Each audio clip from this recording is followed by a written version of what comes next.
Sing ketok iki ganjarane akeh, sing ning mburi-mburi aku ora iso ndelok ganjarane luwih akeh. Amin ya rabbal alamin. Ganjaran itu artinya hidup menjadi lebih mudah. Bukan bebannya berkurang, tetapi kekuatan kita yang ditambah oleh Allah untuk menanggung beban itu. Karena hidup di dunia ini sistem nilainya dan ekosistem nilainya itu tidak sama dengan nanti di surga. Di surga nanti sampean batin apa wae kelakon ning kene nek ana wong loro batin barang sing padha njero sing entuk sijine kan mangkel kan gitu. Jadi di dunia ini kita pasti bertemu dengan potensi konflik. Surga seseorang bisa menjadi neraka bagi orang lain. Saya dulu secara ajaib bisa menikahi Mbak Novia itu yang sakit hati banyak sekali. Tapi resikonya juga saya digoblok-goblokan. Mbak Via digoblok-goblokan orang-orang. Kok gelem-geleme kuwi? Artis ayu kaya ngono, terkenal kok gelem untuk seniman ra cetha uripe kan gitu kan. Dan itu dirasani orang di mana-mana seperti itu gitu. Nah, jadi Bapak sekalian, mudah-mudahan di Solo ini tercipta atmosfer surga sidik-sidik, di mana ya nek arep jangkep durung iso. Jadi potensi konflik itu bisa dikurangi dengan satu keadilan, nomor dua kearifan. Jadi keadilan itu nanti kita jelaskan bersama-sama. Rukun itu bukan sesuatu yang bisa kita bangun. Rukun itu adalah akibat dari keadilan, akibat dari keseimbangan satu sama lain. Gotong royong barang ora iso dijak. Gotong wong nek wis saling lega satu sama lain mesti otomatis dia akan gotong royong kan gitu. Nanti kita coba lacak bersama-sama kronologi ilmunya dikit-dikit saiso-isone. Sambil nanti saya minta penegasan dari para tokoh agama yang berbeda-beda, kan pasti beliau punya stabilo dan punya landasan yang sama sebenarnya tentang persatuan manusia, tentang kesatuan alam semesta dan seterusnya, termasuk Pak Muzamil. Nanti saya minta mengemukakan ayat-ayatnya yang saya Bismillahirrahmanirrahim. Sekarang saya ingin mendoakan mudah-mudahan semua yang hadir di sini oleh Tuhan besok pagi diberi kejutan. Diberi kejutan berupa sesuatu yang semula belum begitu yakin menjadi lebih yakin. Proyek yang belum jelas besok pagi jelas. Pekerjaan yang selama ini kurang berkah besok mulai berkah gitu ya. Dodolan kok ora cetha-cetha payu apa ora sesuk mulai payu gitu ya. Sing urung entuk jodoh bengi iki langsung wis entuk. Nah sing terakhir iki amine banter banget iki. Nek kepeksane urung entuk ya wis golek cagak-cagak apa wedhus kono. Oke, bismillah, saya mendoakan Bapak-bapak, sahabat-sahabat saya dari berbagai macam agama di dalam Islam itu ada tradisi namanya sholawat. Sholawat itu adalah menyatakan cinta kepada Nabi Muhammad. Terus itu juga doa supaya Allah memberkahi Nabi Muhammad. Terus nanti teman-teman dari agama lain bingung, lu gimana wong nabinya aja masih minta didoakan. Bagaimana mungkin umatnya bisa beres, wong nabinya aja masih minta didoakan. Sebenarnya yang terjadi adalah cinta segitiga. Jadi kalau saya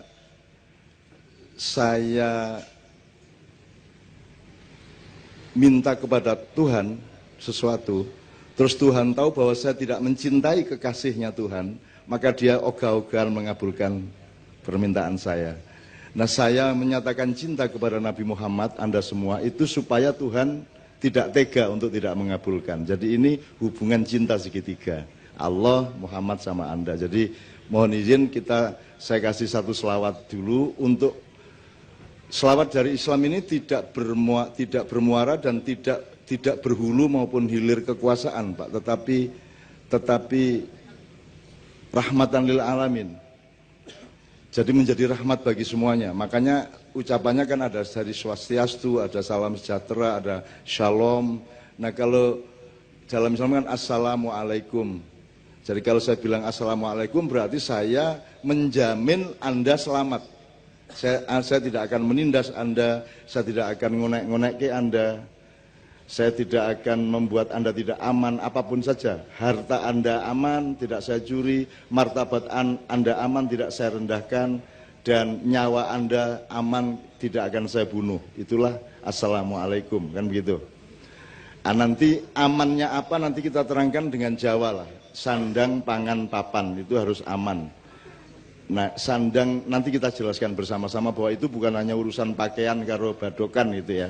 Itu urusannya sangat luas. Saya ngomong badokan kok Anda menjadi meriah ya. Jadi ketoke tak oke yo sing kata-kata ngono kuwi ya. Begitu saya sebut yang begitu-begitu tuh langsung gembiranya ndak karu-karuan ya, Pak. Kuwi nek sing tak sebut halus-halus ki mung adem-adem wae. Jadi ketoke ya pancen derajatmu lah ya. Nek beliau ini kan dahar, ya toh, beliau ini dahar, saya nedo lah gitu ya. Kowe sing ngarep-ngarep iki ya mangan, nah sing rada mburi kan wis mbadhok. Mburi meneh nyekek, apa meneh ngelontor, apa meneh njeglak. Nguntal gitu. Madura pasti punya bahasa kasarnya apa, Pak? Abaduk. Masih nabu baduk ya. Baduk. Podo jane kosakatane podo. Madura itu bukan bagian dari rumpun Jawa. Madura itu adalah pinggirannya rumpun Melayu. Jadi bahasanya asal usulnya bahasa Melayu, tapi karena hidupnya sengsara di tanah yang tidak ada rumputnya, maka akhirnya kata-katanya selalu kasar-kasar. Dan karena di sana tidak begitu ada pohon-pohonan, maka mereka tidak ngerti bedanya hijau sama biru. Ngertinya langit itu biru, maka karena pohonnya juga tidak hijau-hijau amat, maka disebut biru juga. Jadi sampean kalau punya kencan sama orang Madura, diperjelas dulu hijau itu gini, biru itu gini gitu. Karena mereka tidak bisa membedakan. Gitu. Jadi nanti di surga mereka selalu bilang, wah surganya biru ya gitu. Padahal hijau. SBY Madura Ican. Ya serapopo, tapi itu kekasih saya lah. Orang Madura itu kekasih saya, kekasihnya Allah, kekasihnya Nabi Muhammad gitu. Loh kok Nabi Muhammad bareng ngasih wong Madura? Mungkin saja utlubul ilma walau bisin itu karpisin itu janjane ya Madura mungkin ya. Hubungannya apa ya orang ngerti, mungkin aku menurut. Ke bismillah, jadi saya mohon satu selawat. Kemudian kita nyanyikan, saya minta Mbak Fia, Mas Imam, Mas Doni, Mas Islamianto dan Mbak Nia untuk membawakan satu nomor yang lama tidak dibawakan, satu medley. Ada lagu dari bermacam-macam latar belakang gitu. Enevo ya, Evenio ya. Oke, bismillah. Oke, bismillahirrahmanirrahim. Allahumma sholli wa sallim ala Sayyidina Muhammad. Saya ingin kasih tahu satu hal. Ini pasar Klewane sebelah tinggi. Mereka nggih. Jadi pasar Kliwon itu pokoknya kalau teman-teman dari Yaman itu kan ngelumpuki kan di sekitar sini ya. Jadi ada imigrasi cukup besar dari transmigrasi antar negara dari daerah Yaman Arab sana ke sini. Dan yang datang ke sini memang rata-rata orang Yaman, yaitu pelantun-pelantun sholawat. Mereka para habaib atau habib, orang-orang yang mencintai Muhammad. Ya, nah, jadi saya belajar sholawat itu dari pasar Kliwon. Gitu. Aku iki ra iso asline, kepeksa lah, ra ono sing gelem ya toh, tak lakoni ya toh. Kabeh do ora wani ngetokke selawat ning musolane dhewe, akhirnya aku nang ndi-ndi tak gawa ben wae do diarani desa ya pancen desa, arep ngopo kowe aku jen desa ngono.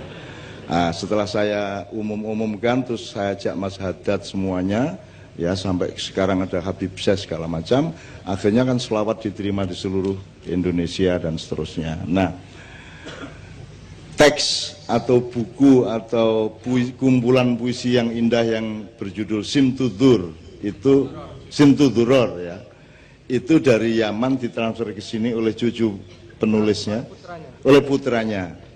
Nah, Habib Elwi. Kena Muzamil, sampean sing jelas sama Muzamil. Timbangan aku di trombol terus iki. Jadi gimana ceritanya Simtuduror ini? Pak Muzamil. Ya, Simtud Durar itu kan ditulis oleh Habib Ali bin Muhammad bin Husain Al-Habsyi, yang beliau itu tinggalnya di Siwun di Yaman, dan itu langsung dituntun oleh Nabi Muhammad SAW beliau. Ya, saya tidak akan membawakan seluruhnya ini karena tidak mungkin. Ini kalau dibawakan seluruhnya ini bisa sampai jam 1 ini tok. Itu pun tanpa musik, dan itu kan nanti Anda tidak jadi selawatan tapi hatimu mangkel, malah ndongak kelek nang aku ntur kena kowe dhewe malahan kan gitu. Wong aku nglakoni apik kok ya to, ning kowe mergo kaya nek kowe ngimami sembahyang kedawan surate kan ya apik karepmu ning ya miso-miso apa makmummu niku waduh Al-Baqarah modiar iki nah. Pertama modar ning begitu wis mulai meh ceklak-cekluk kae suwe-suwe metu kalimat thayyibah. Nyun sewu alon-alon. Jadi kita ini punya masalah ya di Solo, ya di Jogja, ya di DIY, provinsi-provinsi, nasional, bahkan masalah-masalah global. Semua masalah itu ada 3 macam. Yang satu, masalah-masalah yang kita bisa merumuskan dan insya Allah bisa kita selesaikan. Tapi ada masalah yang agak lebih tinggi, dia punya kans, mungkin bisa kita selesaikan, mungkin tidak bisa kita selesaikan. Jadi kita harus punya kategorisasi. Yang ketiga, yang tertinggi adalah masalah yang kita mustahil mampu menyelesaikannya. Satu-satunya jalan adalah kalau Allah menolong kita. Kan begitu. Nah, yang ketiga ini cukup banyak jumlahnya. Makanya saya sangat bahagia Solo yang pernah terkenal sebagai kota teroris di seluruh dunia. Kan gitu. Malam ini menyelenggarakan deklarasi. Jadi iya Pak, ini semacam apa? Deklarasi itu bahasa Arabnya apa Pak Muzamil? Istiqlal atau Mada fil Arabiyah. Ya, bisa apa? Iklan. Iya, deklarasi bisa, atau kalau seperti Nabi Muhammad kan wasiqah ya. Wasiqah. Yes. Ya. Pokoke kowe ya ora mudeng to ya, dikandani apa ya, manut wae. Manut itu ya. Tapi pokoknya ada tekad bersama di Solo ini, dan ini kan luar biasa. Jogja aja kemarin malah teman-teman Papua malah mengambil keputusan untuk pergi dari Jogja, dan itu sebuah luka yang bisa panjang akibatnya ya. Dan belum ada recovery sampai hari ini. Di Solo yang terkenal dengan laskar-laskarnya bermacam-macam, terkenal dengan lirik-lirikan antar golongan, antar agama, antar macam-macam, itu justru ada deklarasi yang luar biasa. Jadi deklarasi ini dihidupkan oleh kesadaran mengenai 5 pilar bangsa dan negara Republik Indonesia. Pilar pertama adalah soko gurune Indonesia itu ya rakyat Indonesia itu sendiri. Jadi syaratnya negara di tanah air itu ada rakyat. Jadi itu pilar 1. Kui ibarat Masjid Demak kuwi sing paling tengah sing gede dhewe. Itu rakyat. Jadi rakyat ini yang memiliki kedaulatan, yang memiliki tanah dan air, dan yang punya hak apa saja. Itu rakyat. Yang nomor 2 adalah balungannya rakyat. Balungan itu kekuatannya, yaitu tentara dan polisi. Kalau dulu tentara rakyat Indonesia, sekarang terus kemudian Angkatan Bersenjata Republik Indonesia, sekarang TNI. Nah itu kan tulang belulang kita. Bayangin kalau Anda tidak punya tulang, kan ngelembrok ngene iki kan. Dadi nek melaku SB, makanya hidup itu harus ada tulang belulang, dan kita harus punya tentara, kita harus punya polisi, kita harus punya kekuatan-kekuatan yang menegakkan badan kita kan gitu. Itu kedua. Yang ketiga, akalnya. Pilar yang bernama akal sehat, yaitu intelektualitas kita, yaitu kaum cendekiawan, para kesatria gitu ya. Kaum cendekiawan, cendekiawan itu apa nek di Punokawan ya Petruknya gitu. Kalau Gareng filosofnya, kalau Petruk itu intelektualnya, Bagong itu seniman budayawannya, Semar itu keseluruhannya kan, kira-kira gitu. Nah, pilar yang ketiga adalah kaum cendekiawan. Maka ada sekolah, ada universitas. Ya, nanti kita jelaskan secara Pancasila nanti kalau ada waktu. Pilar yang keempat adalah kekuatan adat dan kebudayaan. Solo ki beda karo Yojo, aja njur Solo padha karo Yojo. Ya pancen Solo ki beda karo Yojo. Blangkone ya siji mendul siji trepes kuwi. Aja njur demi perdamaian terus digawe separuh-separuh. Dadi bendol ning Jogja dikurangi, kene digawe rada bendol sithik, ndak usah. Nek pitik-pitik wae, nek bebek-bebek wae. Supaya kita damai adalah bebek-bebek jangan menyuruh pitik jadi bebek, kan begitu. Pitike dhewe ya aja rasa pengin dadi manuk. Kan gitu. Kowe nek wis mangan tempe ya wis tempe kuwi sing paling apik, paling enak. Angkus sore nek ana sop buntut alhamdulillah, ana tengkleng alhamdulillah. Ning pas anane tempe sing paling apik ya tempe kuwi. Mbangane kowe mangan tempe karo ngelamun tengkleng. Tempene ra penak, tengklenge ra kelakon. Nah bangsa Indonesia kan rada ngono-ngono kuwi to. Ya toh. Apa kurang puas, semua kurang puas ya. Ini jadi yang ketiga, yang keempat adalah adat dan kebudayaan. Apa lagi mau? Ditubom to iki. Kok dibaleni. Iki mesti ana dulur-dulur saka alam yang lain iki ya, serah apa-apa. Berarti mereka ingin disapa. Ya, assalamualaikum, Rek ya, assalamualaikum. Ya.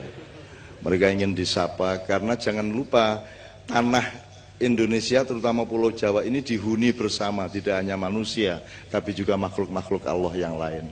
Bahkan ketika dulu manusia akan dibikin tapelnya, tapel itu arcanya, arcone. Itu tanah liatnya diambil nek orang yang Karanganyar ning Sragen, aku lali persisnya.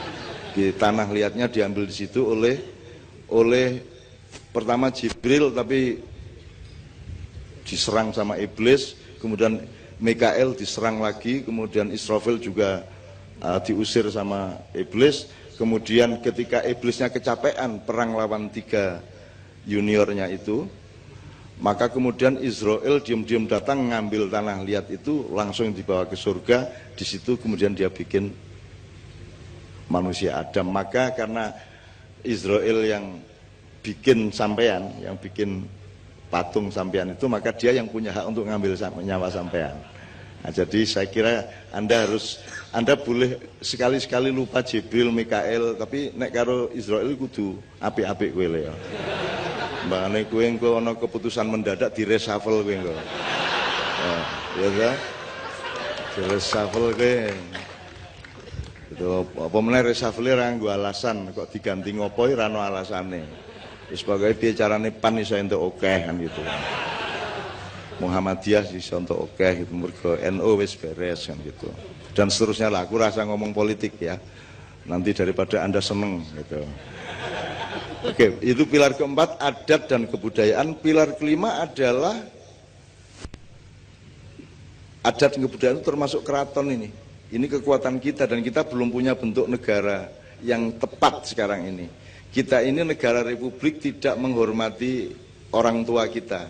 Kita tidak bisa menempatkan keraton Solo ditaruh di mana, keraton Jogja itu letaknya di mana dalam proses kesadaran bernegara kita kan gitu. Sementara semua negara Eropa itu pakai kerajaannya. Ya Inggris, Denmark, Spanyol, semuanya kerajaannya dipakai, kita enggak. Kini republik pure, orang nganggo ngurmati apa jenenge leluhur gitu. Nah, suatu hari kita akan rubah semua itu. Bismillahirrahmanirrahim gitu ya. Mbuh sapa sing nglakoni aku ora ngerti. Sebagai suatu hari akan ada perubahan atas pertolongan Tuhan supaya cetha keseimbangan Indonesia itu terus mbiyen iki. Indonesia iki dudu barang anyar. Indonesia iki barang sing terus biyen-biyen kae dinekno yang dulu itu. Dari konstitusinya, filosofinya sampai formula kenegaraannya dan seterusnya. Nah, itu yang keempat. Yang kelima adalah agama dan spiritualitas. Malam ini sebenarnya acara persatuan Solo, kerukunan Solo, tapi kita memakai bungkus keagamaan juga. Wong dari awal wis assalamualaikum kita awal mau. Karena sing donga ya wong Islam, tadi jenenge sing donga wong Islam ya mesti apa meneh wong Madura pisan bahasa Arabe apik banget kae. Gitu ya, tadi ya Bapak ya. Iya, bahasa Arab. Bahasa Arab wong Madura luwih apik mbangane raja Arab kok piye. Oh tenan kuwi asli kuwi. Raja Arab itu kalau bahasa Arab beneran fushah itu kleru-kleru. Nek wong Madura ki apal setiap kata, wong bendina maklari Hajar Aswad tok. Mubeng ning. Jadi wah bahasa Arab cantas banget kae gitu. Madura iki kendel. Ning Ka'bah wene wani dagang coba lah. Wani maklaran. Ki nek wong liya kan ra wani nek mafia migas ngene kan wanine ya ning Jakarta. Nek wong Madura ning ngarepe Ka'bah wani maklaran. Terus kamu kok berani maklaran di sini gitu kan? Ono misalnya Nabi Muhammad ngutus wong gitu, terus dia jawab wong Madura, loh semua umat Islam merindukan untuk mencium yang engkau cium wahai Rasulullah. Engkau dulu mencium Hajar Aswad dan semua umat Islam yang datang ke Mekah ingin mencium Hajar Aswad. Aku ini hanya berusaha memudahkan mereka semua ya Muhammad. Bahwa mereka kemudian ngasih saya uang itu karena mereka akhlaknya tinggi. Itu wis dialognya wis khatam, tadi wis akhirnya tidak ada masalah, wis beres gitu. Nah yang kelima ini yang kita tidak pernah terlalu memikirkan. Kudune piye to keraton iki diteruske apa ora? Posisine piye jane? Nek keraton wis ora ana tenan njur kok buang tenan ki eman apa ora? Apa yang bisa kita warisi dari keraton? Gitu loh. Dulu ada transformasi dari Mojopahit ke Demak dan yang transformasinya bukan hanya bedol negara tapi juga perubahan-perubahan konstitusi dan dasar-dasar nilainya. Dulu Hindu-Buddha kemudian ganti Islam pada abad ke-16 itu. Ada transformasi. Sampai hari ini Keraton Solo, Keraton Jogja juga terikat pada konstitusi Mataram Islam kan gitu. Jogja juga tetap terikat Mataram Islam. Jadi mau apa saja tetap terikat di dalam konstitusi itu. Nah, teman-teman sekalian, mudah-mudahan deklarasi kita di Solo ini dengan kesadaran dan diikuti oleh studi-studi, penelitian-penelitian dan perumusan-perumusan. Sing arep bersatu ki sapa wae, nek ora cetha piye iki nggo. Kan nek arep gawe gaduh-gaduh kudu cetha kubise. Kubise kudu kubis. Kecambahe kudu kecambah, nggih mboten napa melih. Kentange kudu kentang, aja njur kentang-kentangan. Aja kecambah, aja tuge-tugean. Karena sekarang ini kan tidak penting ayam bener apa tidak, yang penting rasa ayam sekarang. Gitu mboten. Yang penting rasa ayam. Gitu. Enggak penting mengamalkan Quran atau tidak, yang penting apal. Kan gitu kan? Kan begitu sekarang yang terjadi.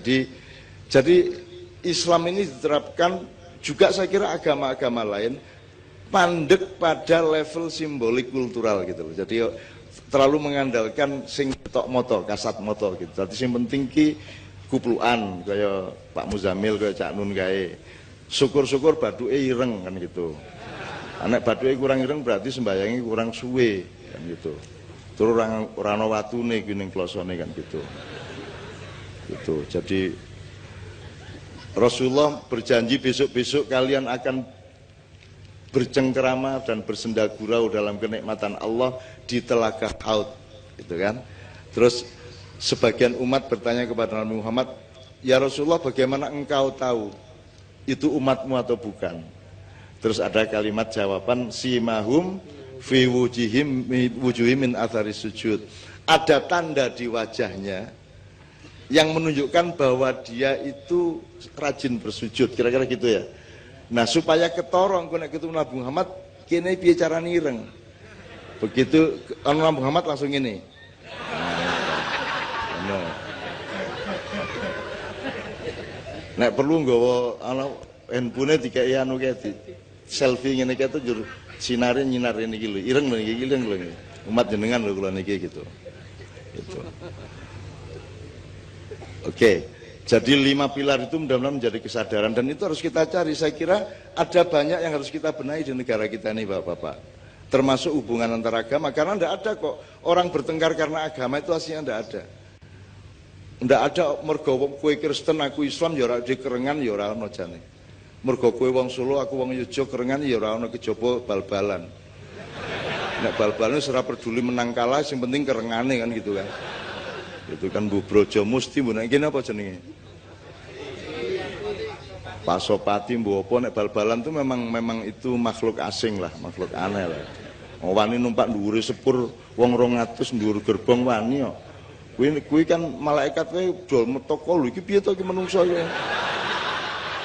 Tur ora njur gocekan tegang kae ora njur cekelan di pinggir gerbong ya ndak ya ming metingkerang kae karo ngerokok ngono kaya ora ana apa-apa kae. Ini betul-betul makhluk luar biasa di Pulau Jawa ini, luar biasa. Terutama yang sepak bola itu. Dari situ teman-teman sekalian, saya akan pelan-pelan sebenarnya saya mengambil judul malam hari ini itu keseimbangan. Jadi hidup itu keseimbangan. Nek filsafati keadilan. Jadi bentrok itu tidak karena kamu Islam saya Kristen, tidak karena kamu orang Solo saya orang Yojo, tidak karena kamu cerek ijo tok orang yang mergo kuwi. Asline awake dhewe iki bentrok iki mergo ana sing ora jujur. Nggih mboten? Ana sing ora adil, ana sing geragas, ngoten gitu. Ana sing memanipulasi, ana sing nyolongan gitu loh kan. Ana sing menikam dari belakang, ada yang curang gitu-gitu itu. Jadi sebenarnya ada yang merusak keseimbangan di antara manusia. Maksud saya keseimbangan itu gini loh. Misalnya kita ngomong sandang, pangan, papan. Sandang itu jangan dipikir cuma baju. Sandang itu kan lambang dari martabat hidup Anda. Kalau tidak percaya sederhana kok. Wis kono siji maju rene muda. Wis kowe sing ilang apamu? Pakaianmu apa martabat uripmu? Martabat. Jadi sandang dalam filosofi Jawa itu maksudnya adalah eksistensi dan martabat kehidupan. Makanya dodot ira kumitir bedah ing pinggir. Nek ana wong wedok kaya ana misalnya pramugari kaya kan omahe adoh tukang jahit. Dadi wis jangkep kaine nganti nisor ning kene ora kumanan benang, ora dijahit. Dadi nek mlaku iki pupune sing nganti dhuwur ketok kae. Nek ana angin njur Sidratil Muntahane ya samar-samar ketok kae. Gitu. Nah, kalau ketemu mereka tolong Mbak saya punya mesin jahit di rumah tak jahitin gitu ya. Gimana ngomong apa kok tian kuno gimana? Keseimbangan. Jadi sandang itu harga diri sebenarnya, dan harga diri itu bagian terpenting dari hidup manusia. Makanya disebut sandang dulu baru pangan. Mana yang lebih penting, makan atau berpakaian? Gue mangan beres ning muda piye kowe ayo. Piye, Edan to ya makanya ning nek ming ora mangan tapi kowe duwe martabat kan ming melarat ning ngono tok. Ning nek kowe mangane beres ning ora berpakaian kan edan. Jadi makanya disebut sandang dulu baru pangan. Nah, pangan itu pun bukan orang yang kuliner. Selama ini kesadaran manusia kan kesadaran kuliner. Kita punya lidah dipakai untuk testing kuliner, untuk detektor kuliner. Apa don bidon? Yang harus kita kasih makan kan semuanya, ya toh, hati kita, pikiran kita, ya toh, jiwa kita, rasa seni kita. Bayang nek menungso ora dipakani rasa seni nih. Rasa seni itu kan di semua kitab suci kan semua sastra ya Pak ya, sangat indah semuanya. Kitab apa saja indah semuanya. Dan manusia butuh keindahan. Sampai soal nyugui panganan wae kudu nganggo keindahan. Betul ndak? Nyugui panganan iki lho. Wis nyugui ngombe wis rasa mangan wis ngombe tok. Kowe duwe daya, kowe kan nganggo cangkir tutupe njur lepek, njur le nyuguhi nganggo nampan apa bagi kan gitu. Apa njur dayamu teko kok gaweke ceret saka pawon ngene iki? Lah ya ora, itu namanya tidak mengerti keindahan kan gitu kan. Jadi keindahan sangat penting. Mbak tadi kesini, Mas kesini kan kaosnya milih tadi. Milih kan. Itu pilihan apa? Pilihan ilmu, pilihan politik, apa pilihan indah? Pilihan indah. Dan itu setiap hari. Setiap hari. Jadi keindahan tidak bisa kita elakkan. Jadi teman-teman sekalian, itu namanya pangan. Nah papan itu baru nanti urusan pilkada. Papan, pilpres. Papan itu artinya setiap benda, setiap orang, setiap konteks harus menempati atau ditempatkan di tempat yang tepat, itu namanya papan. Irung kuwi dadi irung kalau letaknya di situ, Mas. Betul enggak, Mas? Goblok iki dadi martabate ono, nek tak salah iki kene. Kuwi wae kudu ngene iki, Mas. Nek tak kenek ngene, kowe wis ora percaya aku. Ya lah, Mas.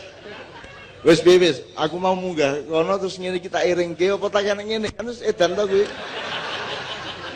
Jadi itu namanya papan, jelas ya. Jadi kelihatannya sandang pangan papan seolah-olah masalah fisik, enggak. Fisiknya, jasadnya, materinya paling pol 10%, yang 90% itu rohania. Papan rohaniamu namanya dalam Islam makom atau makomat. Kan begitu. Semua ada tempatnya masing-masing. Ini cocoknya di mana, ini nek cara Jawa niki empan papan ya, empan papan ya. Atau bahasa modernnya proporsional. Itu kalau bahasa Arabnya apa, Pak? Wat usai'in fi mahallihi. Wat usai'in fi mahallihi. Wat usai'in fi Wat usai'in fi mahallihi. Wat usai'in fi mahallihi. Mahallihi. Mahal itu tempat ya, Tempat, wadah. ya. Wadah, oke. Oke, Pak Muzamil, saya langsung shortcut sedikit sebelum kita teruskan. Saya mohon nanti Bapak-bapak, tapi sebelum itu saya akan kasih lagu dulu dari Mbak Novia, Mas Imam dan lain-lain. Setelah itu kita ngobrol bareng. Saya tanya dulu, ini sampai jam berapa? Ya Pak, sampean ndonga Pak, iki ngragas kabeh to Pak. Ana sing subuh barang kula. Sebenarnya saya tidak tanya sampai jam. Saya itu cuma mau ngecek sing duwe penggawean sing endi, sing nganggur sing endi. Nek sing jawab subuh mesti ra duwe penggawean to kuwi. Kan gitu. Aku jawab kok acara nganti subuh mesti penganggur iki cacah iki kan gitu. Pak Muzamil, kemarin di Padang Bulan di Jombang, bulan kemarin kan kita menafsirkan beberapa ayat. Salah satunya adalah apa namanya gini. Pertanyaannya gini. Apakah kalau orang berbuat baik itu untuk diterima Tuhan dia harus beragama Islam dulu apa tidak? Kemarin jawabannya tidak. Karena ada dua ayat yang menyatakan tentang itu. Satu, firman Allah dalam Al-Quran, kuntum khaira ummatin ukhrijat lidnas ta'muruna bil ma'ruf wa tanhauna 'anil munkar wa tu'minuna billah.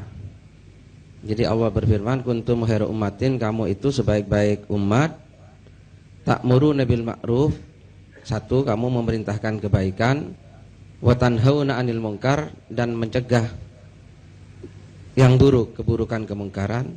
Tu'minuna billahnya ditaruh belakangan oleh Allah, dan kamu beriman kepada Allah. Berarti karena ditaruh nomor 3, orang berbuat baik tidak harus Islam dulu, gitu ya. Jadi perbuatan baik itu mandiri. Baik adalah baik. Ya, begitu. Apapun identitasnya, gitu ya. Sampai nulung wong ya nulung wong, ya baiknya terletak pada nulungnya itu, tidak pada identitas atau KTP-nya, gitu kan, gitu ya. Nek ini tidak berlaku Pak Muzamil, kue nek motormu kepleset njur ditulung wong, kue takon sik, jenengan muslim sampeyan mboten kok nulung kula. Wah mboten kula Kristen, ora rasa nulung kue. Ora ana gunane kue nulung aku ngono ya, kira-kira. Gitu. Utawa nek ana wong tiba njur kue sing arep nulung, kue takon sik, kue Islam apa Kristen? Islam kula. NU apa Muhammadiyah? Ku gak ISIS kue ngono kae. Kuwi nganti mudar kok tolong nek kok tolong. Engko NU sapa? NU Gus Dur apa NU Muhaimin kok ditamu Gus kowe Gus Durian apa NU garis lurus apa NU pelengkang-pelengkung apa? Kowe Muhammadiyah Syafi'iyah apa Muhammadiyah Malikiyah? Nek Syafi'iyah orang ngerokok mergo Pak Syafi'i Marif ora tau ngerokok. Nek Muhammadiyah Malikiyah kuwi ngerokok terus mergo Pak Malik Fajar ora tau leran ngerokoke. Aku sing endi? Aku nek kowe takon ngono kuwi untuk menolong orang, kita sibuk dengan identitasnya, maka selak gegar otak wonge ya gitu. Oke. Ayat yang kedua apa Pak Muzamil? Ayat yang kedua dalam surat Al-Baqarah 62, A'udzubillahi minasyaitonirrajim, innal ladzina amanu wal ladzina hadu wan nasara was-sabiina man amana billahi wal yaumil akhir wa amila sholihan falahum ajruhum inda rabbihim wala khaufun alaihim wala hum yahzanun. Gitu ya. Innal ladzina amanu, sungguhnya orang-orang yang beriman, walladzina hadu, dan orang-orang yang menganut agama Yahudi, wan nasara, dan orang-orang Nasrani, wassabiina, dan orang-orang sabiin. Orang sabiin itu yang tidak Islam, tidak Yahudi, dan tidak Nasrani. Gitu ya. Jadi dalam tafsir disebut orang yang pokoknya percaya adanya Tuhan, gitu ya.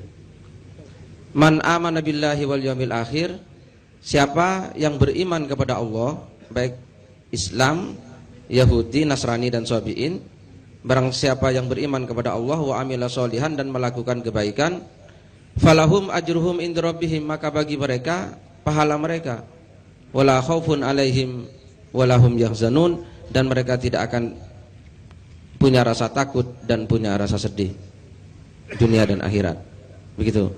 Jadi sangat jelas ya, teman beragama Kristen berbuat baik sama Allah, falahum ajruhum inda rabbihim, ya, sama Allah dikasih ajar. Ajar itu ya reward ya, apa, penghargaan atau pahala atau ganjaran dan seterusnya. Bahkan jelas ini ayatnya. Jelas. Jadi sampean berbuat baik aja. Makanya setiap agama outputnya kan akhlak. Outputnya akhlak. Sholatnya itu, ibadahnya itu alat, itu dapurnya kan gitu. Tapi warungnya itu akhlak yang baik tadi kan gitu. Kon dari kue aja sibuk neng dapur wae. Gitu. Dapurnya tetap kudu resik, kudu apik, kudu tertib. Tapi yang dilihat orang kan duduk pawon nih. Yang dilihat orang adalah warungnya kan begitu. Nah warungnya kudu ada panganan yang sehat dan enak. Jadi mudah-mudahan ini memperkuat deklarasi pada malam hari ini, gitu kan. Soalnya kan nanti kan orang kok,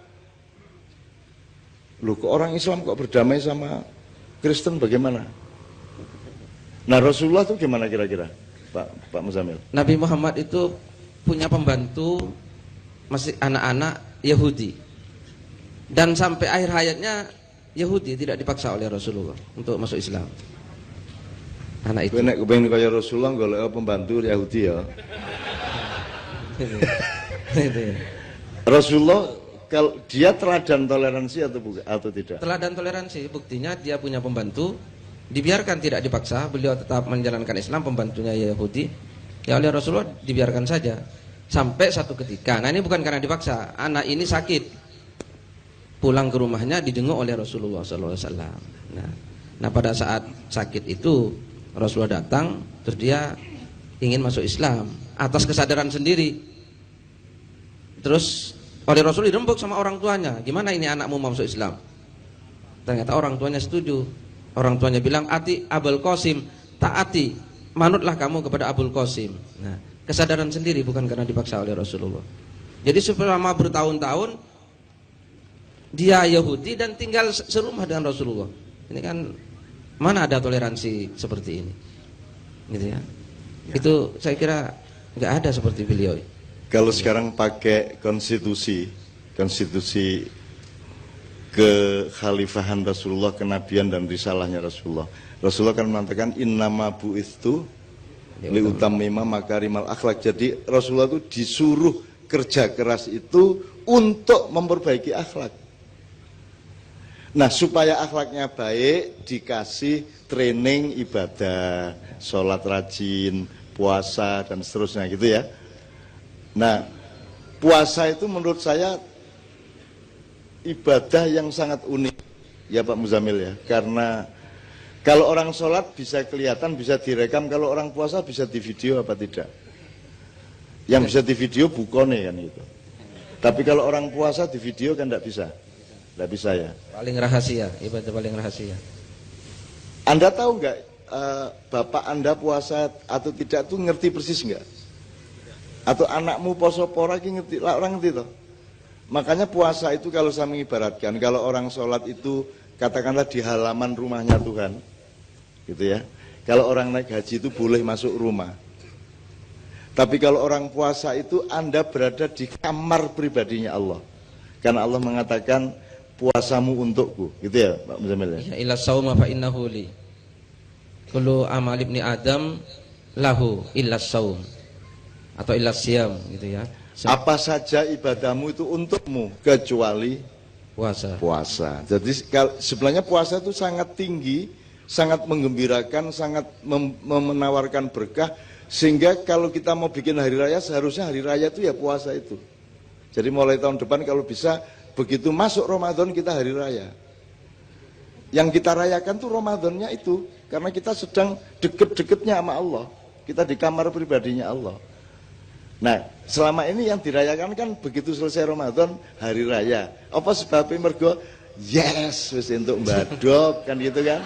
Terus hari raya kan gitu, kira-kira ngono kan. Jadi Idul Futur ya, bukan Idul Fitri ya kan. Idul Futur. Idul Futur kembali makan kan gitu. Lho nek asline kan sing dirayakan kan sing ampuh to, sing top to. Nah, itu puasa. Mana mungkin kita bisa toleran rukun kalau tidak saling berpuasa. Berpuasa itu artinya mengerti batasnya. Kowe ra entuk ngonekke aja ngonekke, kowe cukup semene wae. Kowe aja ngetokke kowe sugih di depan tanggamu sing melarat banget kan gitu. Dan seterusnya, pokoknya menahan diri, menahan nafsu segala macam. Itu semua adalah puasa. Dan puasa sangat penting.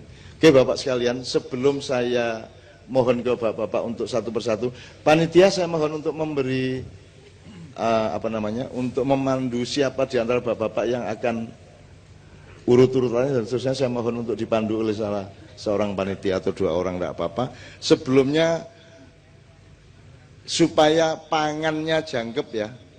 Jadi iki mau wikir wis rada suwe iki mau mikire ya.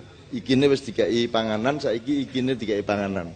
Nah, untuk iki apa arep Jawa, apa arep Barat, apa arep semau-maumu.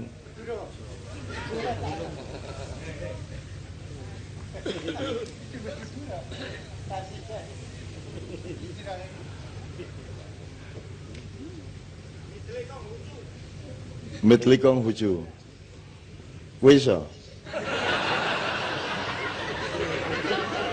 Anek ming usul wae ya gampang. Sing nglakoni iki kowe iki ya.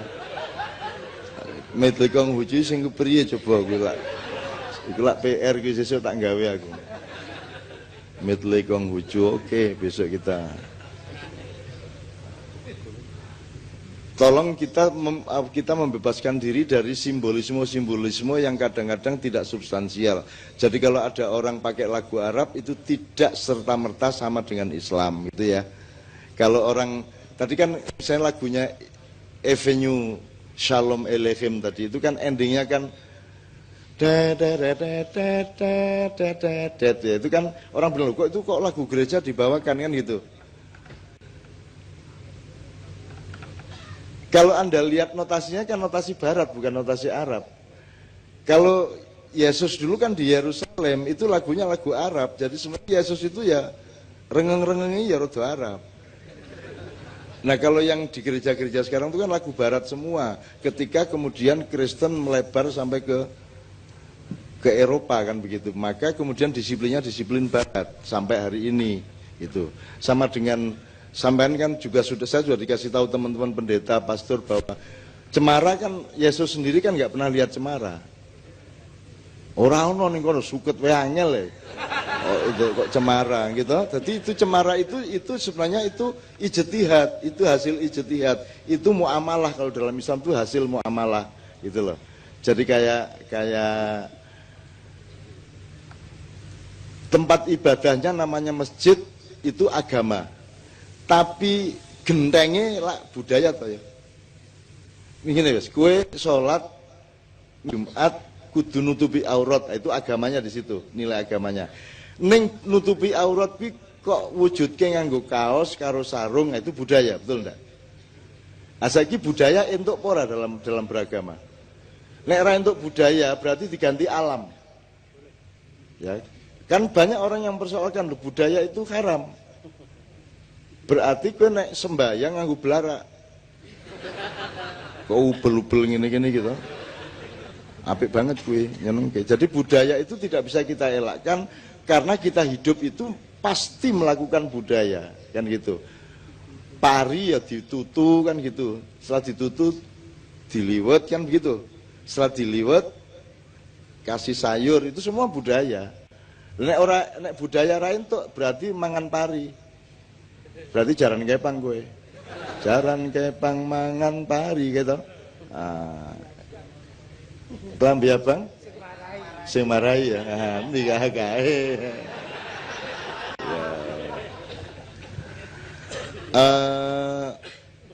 Kita minta Mbak Novia satu nomor, Mbak Novia. Apa ya? Terserah Mbak Novia kira-kira. Atau kita bawakan satu nomor ini yang saya itu kan akhir-akhir ini saya itu kan deket sama hampir semua orang lah ya. Misalnya Gus Plus itu saya deket sejak dari bapaknya sampai Mas Yok, sampai anak-anaknya, sampai cucu-cucunya. Nah, Anda kan tahu lagunya Mas Tony Kuswoyo yang judulnya, yang dinyanyikan Yon, yang judulnya Andaikan Kau Datang. Andaikan kau datang kemari, itu ya. Itu Yok cerita pada suatu itu tahun kemarin kira-kira, dan ada, Anda cari di YouTube ada. Yok cerita itu bukan lagu percintaan laki-laki dan perempuan, Cak. Itu adalah lagunya Mas Tony menjelang meninggal. Dia menyesali hidupnya yang tidak terlalu dekat kepada Tuhan, dan kau itu di situ Tuhan, gitu loh. Terlalu, jadi hidup itu terlalu indah dikenangkan, terlalu indah dilupakan, terlalu sedih untuk dikenang. Ya, itu ya. Jadi yang dimaksud di situ Tuhan. Jadi dia takut nanti sesudah mati kalau ketemu Tuhan terus ngomong piye aku iki. Andaikan kau datang kemari kembali, terus jawaban apa yang kan ku beri, gitu ya. Adakah yang ku temui untuk kita kembali lagi. Itu artinya mbok entuk ora aku iki urip baleni remedi apa? Hair. Awengi kokean nang silir ya gitu kan. Upamane lho ya. Upamane mbok kula dikasih second chance lah, ke kesempatan kedua. Gitu. Saya mohon kepada teman panitia untuk ikut bersama saya membagi share ya, membagi peluang ini, kesempatan ini untuk berbagi kedamaian, berbagi toleransi, berbagi kasih sayang.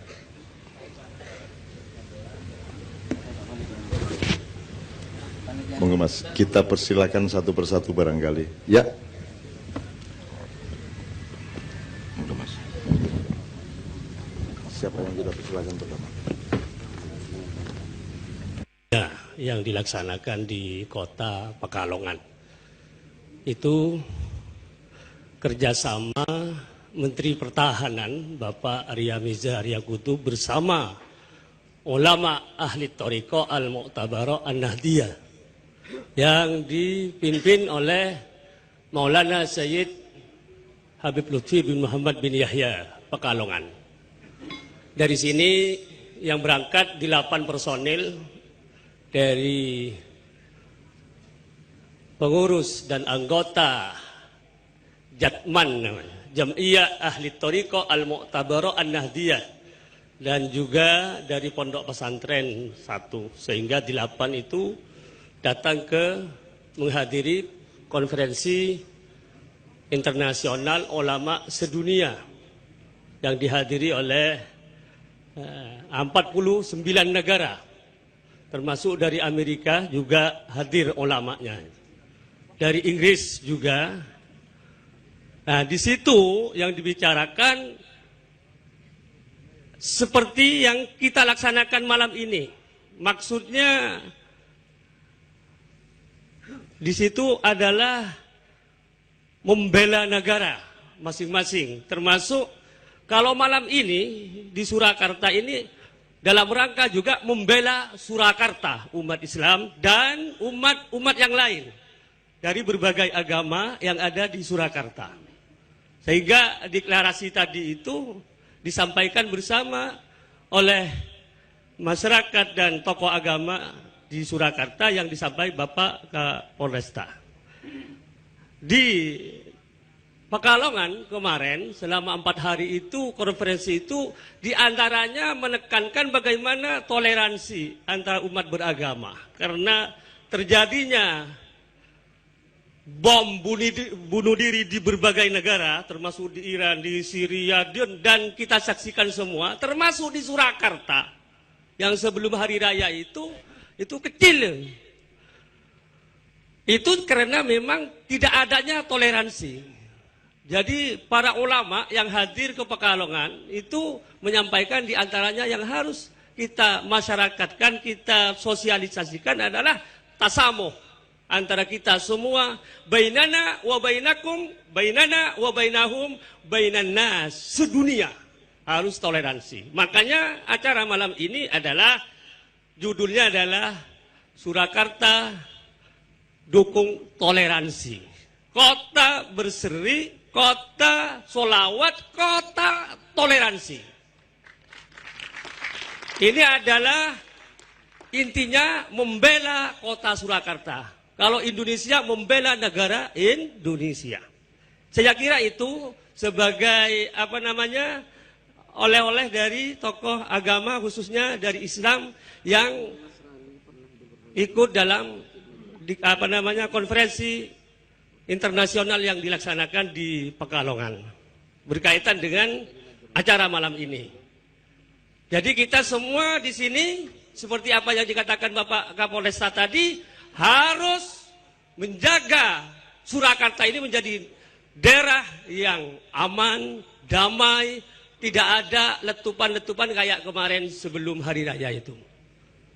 Kita harus lawan semua kalau ada seperti itu, dan kita jaga betul, dan kita tolak kalau ada orang yang mau merusak tatanan kita bermasyarakat dan bernegara. Saya kira itu. Assalamualaikum warahmatullahi wabarakatuh. Ya, untuk selanjutnya dari Romo Antonius Budi Wihandono dari Katolik, kami silakan. Baik, selamat malam. Selamat malam. Selamat malam. Pak MH, tadi dikatakan temanya keadilan ya. Kalau di Katolik itu jarang bicara mengenai keadilan, Pak. Jarang. Karena keadilan itu belum ada nilai plusnya. Menggek kudune gitu loh. Menggek kudune ngono pancen. Nek aku nresnani wong tuaku ya pancen kudune ngono kuwi. Tapi masalahnya di Indonesia ini untuk sampai ke keadilan saja tidak bisa.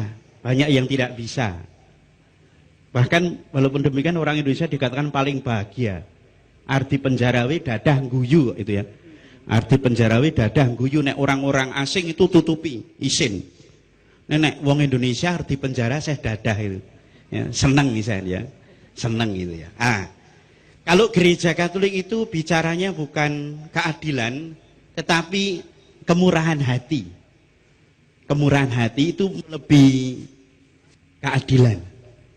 Dengan murah hati itu orang berbuat lebih. Dan kalau belajar dari Isa Al-Masih itu yang menjadi utama itu hidupnya selalu digerakkan belas kasih, itu jadi dasar. Nah, kalau mau dipakai sederhana, nek wong ndirasa mesake itu ora ana wong sengsara. Nek kalau ada orang ndirasa mesake, aku mesake wong tuaku, ora ana wong tua sengsara. Aku mesake koncoku, mbuh kuwi muslim, mbuh Katolik, mbuh Buddha, mbuh Hindu, itu tidak ada orang sengsara. Maka sebagai dasar itu lalu kemudian hatinya digerakkan oleh belas kasih, dan itu nanti akan menjadi kemurahan hati. Dan memang anehnya dalam ajaran Katolik itu biasanya kalau orang itu mengatakan, kalau ambil simbol-simbol itu kan yang luar biasa. Itu misalnya kalau Mike Tyson itu gelarnya si leher beton. Lalu kalau si siapa? Chris John itu naga. Tapi kalau dalam Isa mengajarkan, apa yang kamu lakukan bagi saudaraku yang paling hina, itu kalau lakukan padaku. Maka ketika memperlakukan orang-orang yang kita anggap hina itu memperlakukan pada Tuhan sendiri. Nah, ini hanya bisa dengan gerakan cinta kasih, belas kasih. Maka kalau di Solo ini juga didasari dengan gerakan pertama belas kasih, di situ tidak akan ada hal-hal yang buruk. Demikian dari saya. Terima kasih. Terima kasih, Romo. Terus selanjutnya Pendeta Anton Karundeng dari Kristen, kami persilahkan.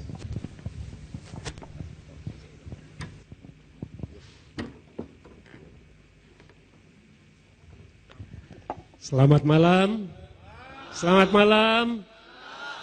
Shalom alaihim. Nah, tadi kan sudah dinyanyikan Shalom alaihim ya. Jadi salam kita sama.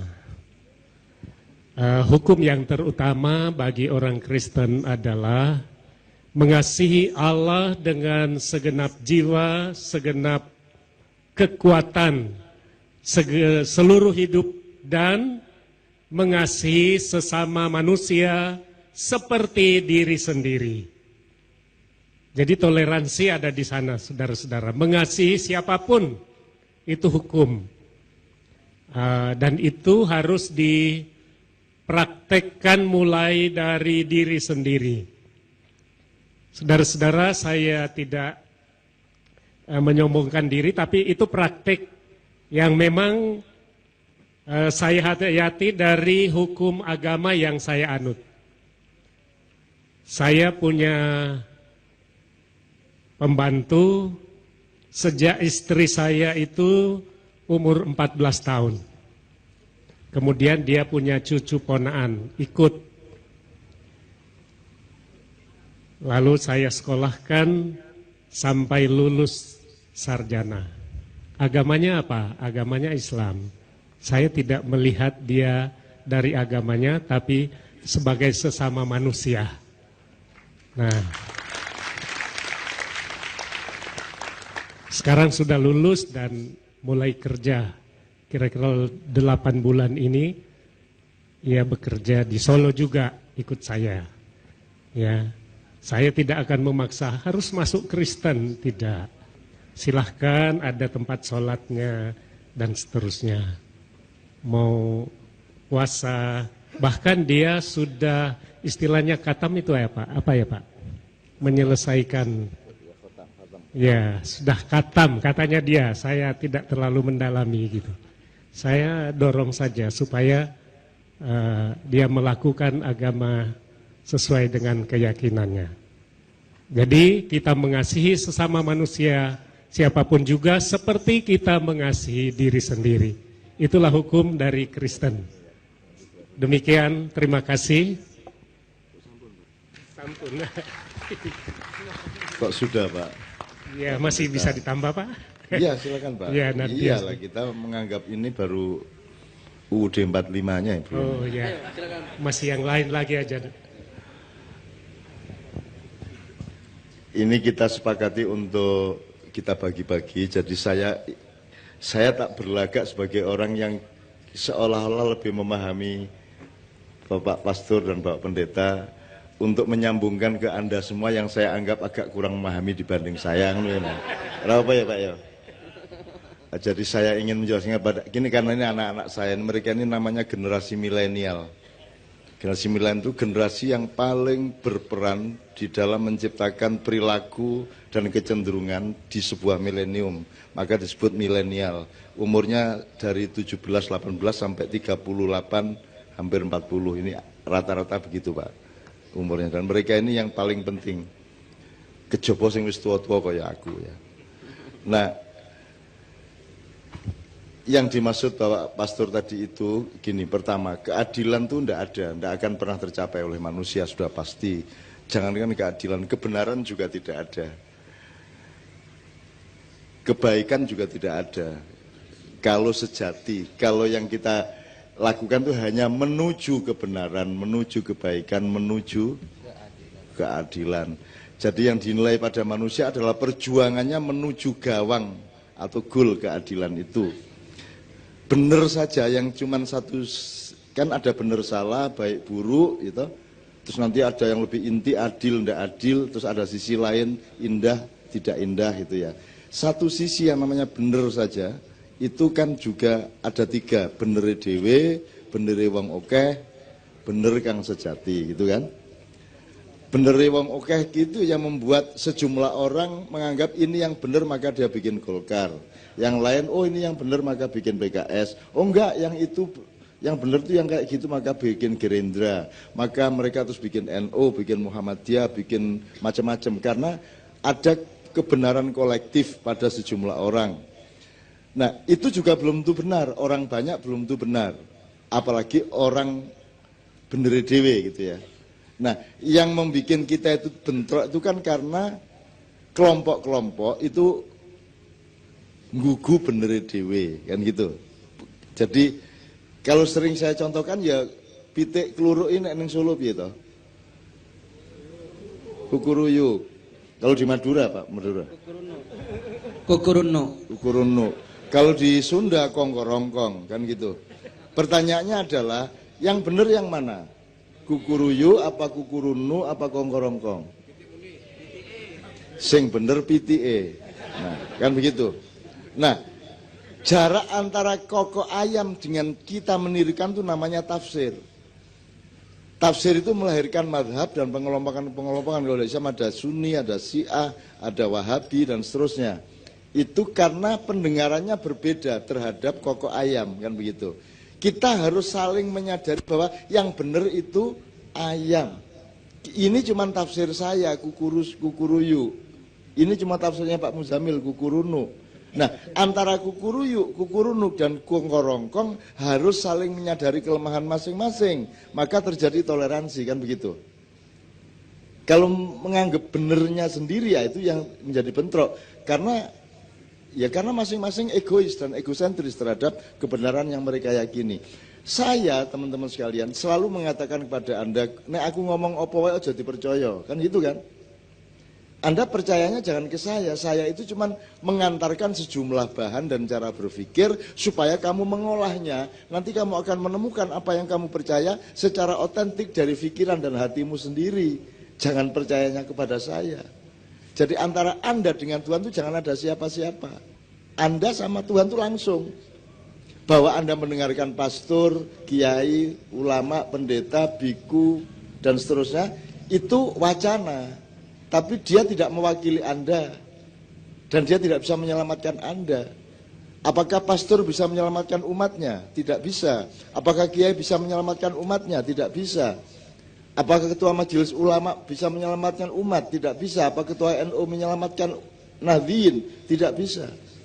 Hanya Anda sendiri yang bisa menyelamatkan dirimu di depan Tuhan. Maka kalau Anda beribadah kepada Tuhan, jangan ada siapa-siapa. Dan saya tidak mau ada di antara Anda dengan Tuhan. Susahnya pimpinan-pimpinan agama yang seneng manggon kuno kui. Jadi menjadi gerhana dia di tengah-tengah antara Tuhan dengan umatnya, gitu loh. Karena di sini nih akses eksistensi kepemimpinan ada di situ, terus dia duwe apa jabatan, terus dia nanti punya akses ekonomi kan begitu. Nah saya tidak mau ada di situ dan saya tidak mau Anda percaya. Saya kesini supaya Anda percaya sama Allah, tidak percaya sama saya, gitu loh. Nah aku dipercaya kok aku disindir sama Allah, gitu loh. Siapa panutanmu? Cak Nun gitu ya. Pane. Terus engko Nabi Muhammad ketemu aku panutan ya ngono gitu. Amodar ta aku. Aku nek disindir-sindir kaya ngono kuwi lho, aku ya mulane aku aja dadi panutan. Kowe ora iso ngenut aku wong aku dudu kowe dudu aku. Sing iso kok ambil dari aku adalah sebagian yang relevan terhadap kamu, sebagian dari kecenderungan saya yang pas untuk kamu. Dan kalau kamu teruskan, kamu sebenarnya bukan niru saya, kamu meniru orang yang pihak yang sebelum saya. Entah itu Nabi, entah itu Tuhan sendiri, bukan sayanya. Saya cuma akselerator dari nilai dan kecenderungan itu, betul enggak? Betul enggak, teman sekalian? Itu yang pertama. Kemudian untuk menjelaskan yang Bapak Pastor kemukakan tadi, kemurahan hati itu kalau di dalam Islam Halim namanya ya. Al-Halim, Allah yang maha murah hati. Sebenarnya murah hati, toleran, lomo itu kan mirip-mirip saja ya. Itu bulatan terus ada sisi-sisinya. Ada Bismillahirrahmanirrahim. Rahman itu cinta sosial, cinta yang meluas. Rahim itu cinta yang mendalam, yang vertikal. Karena garisnya ke gravitasi bumi sama ke langit yang satu garis. Jadi Rahim itu garis ke dalam dan ke atas. Kalau Rahman itu garis ke kiri, ke kanan, ke depan, ke belakang. Itu Rahman. Kan gitu. Atau kalau pragmatis, aplikatif, yang dimaksud Pak Pastor tadi itu ihsan. Ihsan itu kebaikan yang lahir dari dirimu. Tidak karena disuruh, tidak karena diwajibkan. Gitu loh, itu namanya ihsan. Jadi kalau ingin anakmu seperti itu, jenenge ihsan utawa nek kepingin entuk ihsan goleke kanca sing jenenge ihsan. Gitu. Piye carane ben entuk terus wong bocah iki seneng lomo gitu ngekeian gitu kan. Nah, itu namanya kemurahan hati. Masalahnya, teman-teman sekalian, kemurahan hati itu tidak bisa jadi aturan, tidak bisa menjadi sistem, tidak bisa menjadi hukum positif. Sementara kita ini bernegara, kalau bernegara itu harus ada kompromi untuk menyepakati pasal-pasal yang disebut hukum positif. Kan begitu? Ada perdes sampai permen, sampai kepres, sampai konstitusi dan undang-undang, KUHP dan seterusnya, itu semua hukum positif. Itu semua bukan untuk adil, tapi alat untuk menuju keadilan. Karena keadilan yang sebenarnya tidak pernah bisa Anda capai. Tapi kita berjuang, jadi ukuran manusia adalah berjuang apa tidak menuju ke sana, kan gitu.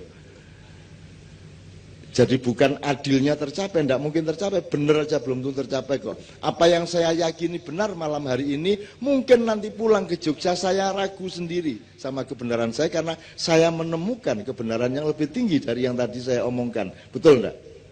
Makanya Allahu Akbar, kalau Anda riyayan itu, Allahu Akbar artinya bukan Allah Maha Besar, tapi Allah yang Maha lebih besar. Lebih besar itu kan berarti gak leren. Lebih besar lagi, lebih besar lagi, lebih terus tidak berhenti-berhenti. Dia dinamis, jadi dia tidak statis. Bukan Allah yang maha besar, seolah-olah dia material yang ukur kebesarannya bisa diukur, enggak. Allah itu maha lebih besar. Kok maha lebihnya itu apakah Allah memuai gitu? Biar sepiro njur sepiro ngono. Bar sak gunung Kelut njur sak gunung Semeru ngono. Ora. Di dalam kesadaranmu Tuhan itu makin lama makin agung, kan begitu? Makin lama makin agung. Jadi tidak pernah berhenti engkau mengagumi, mentakjubi Allah, sehingga disebut Allahu Akbar. Kalau Allah Maha Besar, bahasa Arabnya Allahu Kabir. Kalau orang yang besar badannya, bukan Allah, rojulun kabir, K-nya yang panjang. Kalau Allah, baknya yang panjang, kan gitu. Kabir sama kabir. Itu. Kalau akbar itu maha lebih besar. Itu. Jadi tidak pernah berhenti. Maka Bapak yang dijelaskan oleh beliau tadi adalah Anda tidak bisa terus-menerus mengandalkan perintah agama atau syariat, mengandalkan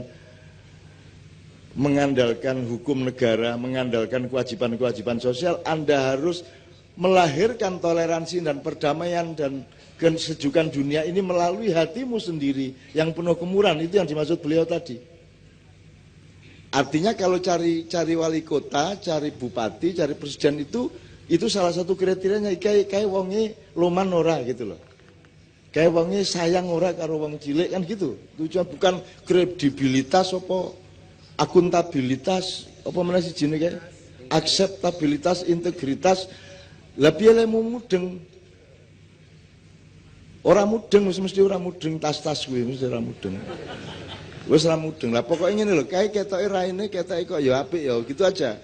Nganggo ilmu katuranggan aja gitu loh sebenarnya. Oke ya teman sekalian, paham ya yang bisa beliau adalah betapa pentingnya manusia mengolah dirinya untuk punya output murah hati di tengah sistem yang tidak bisa dijamin, di tengah hukum yang sangat relatif, di tengah Yesika salah apa tidak akan kebingungan. Ya, di tengah begitu banyak kasus-kasus nasional yang tidak jelas posisi hukumnya, gitu ya. Di tengah reshuffle yang tidak jelas alasannya apa kok dia diganti dan alasannya apa kok dia yang menggantikan, begitu. Semua tidak ada alasannya. Nah, andalan sementara di antara kita adalah kemurahan hati. Beliau tadi menganjurkan, ya nek ngono antar kelompok beragama di Solo ini nek iso menomorsatukan kemurahan hati. Kan begitu. Kalau mengandalkan perjanjian atau mengandalkan hukum-hukum positif, hukum positif itu rendah derajatnya. Misalnya orang mencuri dihukum, kan begitu. Dia tidak, hukum itu tidak ngerti mencuri karena apa, tidak peduli. Yang penting kue nyolong. Bahkan sekarang orang belum menteror sudah disebut teroris. Durung ngapa-ngapa kue. Wis dicap teroris terus dihukum dan boleh dibunuh. Ini terjadi tidak hanya di Indonesia tapi secara internasional. Kan tidak boleh mengadili identitas, Pak. Tidak boleh kini ngecap oh kowe PKI njur tak hukum ra iso. Kowe kafir tak hukum ra iso. Nek kowe mateni wong lagi dihukum, kowe nyolong dihukum. Yang dihukum itu perbuatannya, meskipun yang mengalami hukuman adalah pelakunya. Tetapi titik hukuman itu berdasar perilakunya, bukan berdasar identitasnya. Sekarang kan identitas sudah diadili. Ini dicurigai kelompoknya Santoso digerebek. Kan begitu. Lah terus piye nek ngene iki? Nek ngene aku iso ngarani kowe iki sesat iki, sesat. Terus dhek duwe kanca-kanca iki sak anake sesat kabeh. Terus nanti saya hukum Anda, enggak bisa dong. Jadi hukum positif itu lemah. Apalagi hukum positif yang subjektif seperti itu. Itu ono sekolah diarani teroris gitu kan, sak piturute. Nah, teman-teman sekalian, malam ini kita mendapat penyadaran dari beliau bahwa wis ojo mengandalkan banyak hal di luar dirimu. Andalkanlah kemurahan hatimu sendiri kepada sesama manusia. Ngoten nggih? Romo nggih? Akan gitu kira-kira. Ngerti toh aku, makane kowe ya toh. Lumayan lho, monggo aku ora tau melu misal lho, nek aku ngerti kok. Artinya konco-koncoku Katolik aku ngerti kebiasaane, habitatnya dan ekosistem rohaninya aku ngerti kebian mergo saya temennya Romo Mangun, saya temennya Romo Dik Hartoko, saya temennya Romo Kuntoro, Romo Van Dongen di Nijmegen, Romo yang di Romo Magnis, Romo Girjito sak pitur tahu, aku biyen iki tahu dipolo karo pastor-pastor ning Klatenku ning gereja, Pak. Seminggu aku ning kono kuwi, ditakoni terus kae. Dadi aku ijen musuh pendeta semono kae, pastor semono kae. Ning ya dikai nggon sembayang gitu. Jadi saya di situ sendirian dan pokoknya saya jadi orang Islam sendirian hidup di situ. Saya sesi tiap hari gitu, berhari-hari itu. Dan saya hafal sama teman-teman itu gitu. Dan aku koncone. Dan aku sering ganggu-ganggu. Jadi ketika Romo Mangun dulu masih sugeng, itu pernah kami diskusi di LIPI. Romo Mangun ngomong apik banget ya, terus setelah itu saya dan aku ngomong, saudara jangan percaya sama Romo Mangun. Nah, Romo Mangun itu ala itu politik itu. Romo Mangun itu sebenarnya diem-diem dia punya proyek. Dan itu dia itu membiayai banyak kristenisasi di Indonesia. Romo Mangun kan pucet. Piye iki ainun iki ngono. Pucet iki. Wah, aku tenang kae. Jangan percaya sama beliau. Beliau ini punya rumah makan sedunia. Ngono aku. Nek ora percaya kae delokon gambare kae. Lak persis Romo Mangun kae jale. Kolonel Sanders kae lho. Kuwi persis Romo Mangun. Wah, yo kuwi asu bajingan wae. Dinesone aku.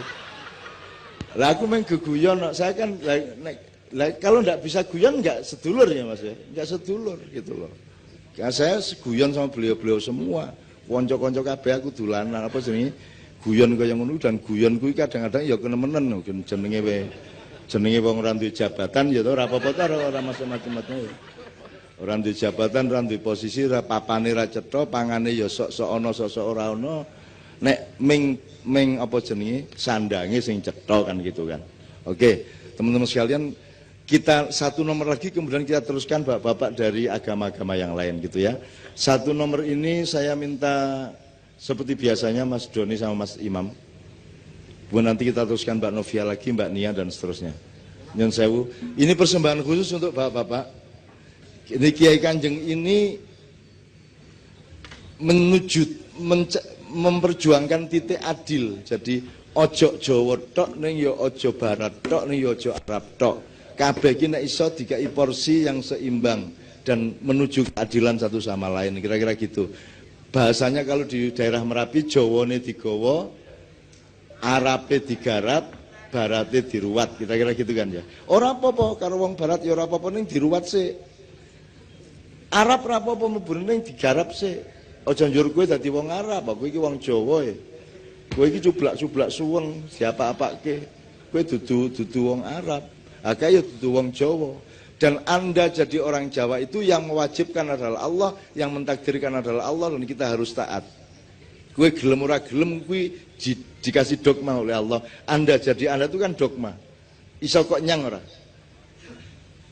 Iso kok nyang ora? Kowe iki kowe iso kok nyang ora? Mboten to, berarti kuwi dogma dan itu takdir, wis ora iso kok bantah, kowe menyerah wae.